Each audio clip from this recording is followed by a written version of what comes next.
This is the reason why, in my opinion, Brian Branch is the X factor in the secondary this spring. Brian Branch is. And I've had conversations with a lot of people, and they go, Steven, have you ever seen a guy with all-American potential that did not start much at all last season? And they're referring to Brian Branch as the guy with the all-American potential. And here's a dude that played at Sandy Creek High School in Tyrone, Georgia. Upon leaving the program, he was the school's all-time leader for career interceptions. When you watch his tape, he jumps off the film. He is a highlight defensive back. He is a ball magnet. He's great ball skills, tremendous ball judgment, creating interceptions, forcing turnovers, really good tackler, but just his ability to pick the ball off. He's got tremendous ball judgment here. And he patterns his game. He models his game after Minkah Fitzpatrick. So Brian Branch is in here right now, and we saw him this past season, 27 tackles, had 2 interceptions where we saw the ball skills against Auburn and against Arkansas. He also had 7 pass breakups. His ability to drive and break on the football, flip his hips, drive, break on the ball. We saw all of these things just a season ago, and with Malachi Moore limited this spring, Brian Branch is getting a crack at starting at that nickel position in that star role. Here's why this is interesting. If Brian Branch has an incredible spring, we're talking about 2 incredible scrimmages, and he has a big A-Day game. If he just really turns it on this spring and has a mesmerizing spring at that star spot in nickel, now you have to ask the question, Brian Branch has got to start. Where do you put him? If he has an incredible spring, he's got to start. The question is, where do you put him? So here's my opinion. Here's the idea. If Saban was to pull this, or if Brian Branch was to agree to this would recreate the no-fly zone secondary that Alabama had in 2016. This would recreate a secondary that, Bama fans can really get behind right now. So if Saban is able to convince Brian Branch to play corner, like I said, Saban's looking for that shut-down, lockdown corner on the outside. Doesn't have it this season right now. He's looking for it. Josh Jobe could be that guy.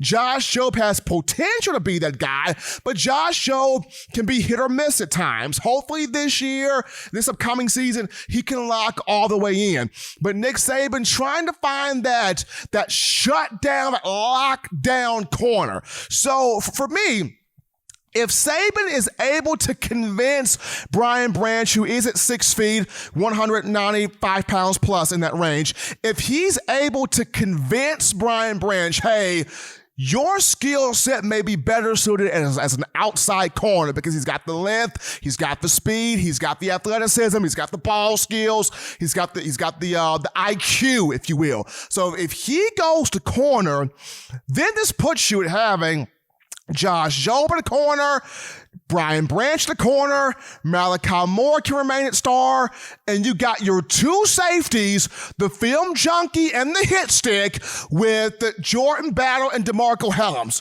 If this was your secondary, who is messing with that?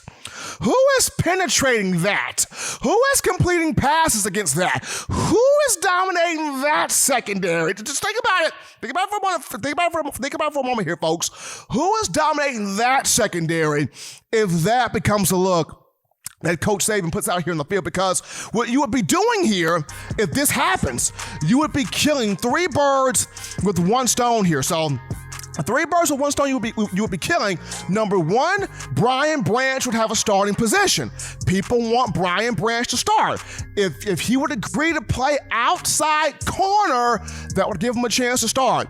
Number 2, people you want to see, Bama fans want to see Brian Branch and Malachi Moore on the field at the same time. This would give you that. Having Branch at corner and Malachi at star, that would give you that look.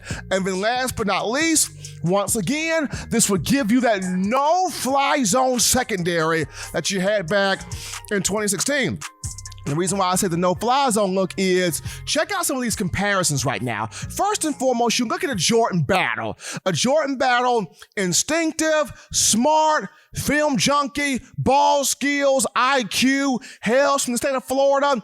Kind of reminds me a lot of Eddie Jackson. When you look at DeMarco Hellams, loves to hit, loves to wrap up, loves to finish tackles. It doesn't matter where the offensive player is in the field, DeMarco's going to come down and light that guy up. Who used to also light players up? Ronnie Harrison, back in 2016, used to light players up. That would be that comparison right there. When you look at Malachi Moore, he's already drawn the comparisons to Minkah Fitzpatrick in terms of the instincts, in terms of the aggressiveness, in terms of the ball skills and the tackling ability and the IQ to play at that star position. When I look at a Brian Branch, he's more talented than Anthony Averett, but people forget Averett back in 2016, he was called Straps for a reason. He locked down his side of the field, locked it up. Nobody tested him. No one threw on his side, and if they did, it was going to be a bad situation. Averett in 2016 led the secondary in pass breakups with 8. I look at a Brian Branch, he's got that same type of skill set to lock players up, even though he is a more so of a better prospect there than Averett. And then last but not least, when I look at a Josh Jobe, kind of compare him to a Marlon Humphrey. Remember, early in Marlon and Humphrey's career, he was getting hit with the defensive holdings. He was getting hit with the defensive pass interferences. He was getting hit with, not getting his head turned around to play the football. But he locked on in 2016 and became a big-time factor as an island corner. I look at Josh Jobe. Can he fully lock all the way in? That's the big question for him. But just looking at Brian Branch here for a moment, for just a second right here, if Alabama was to put him at that outside island corner, you could create that no-fly zone defensive secondary from 2016. But to me, he is the X factor here in spring ball for the defensive secondary. Thank you for watching Touchdown Alabama Magazine's YouTube channel. To continue to get the best in Alabama football content, subscribe here and turn on your notifications to stay connected with the hottest shows covering your Crimson Tide.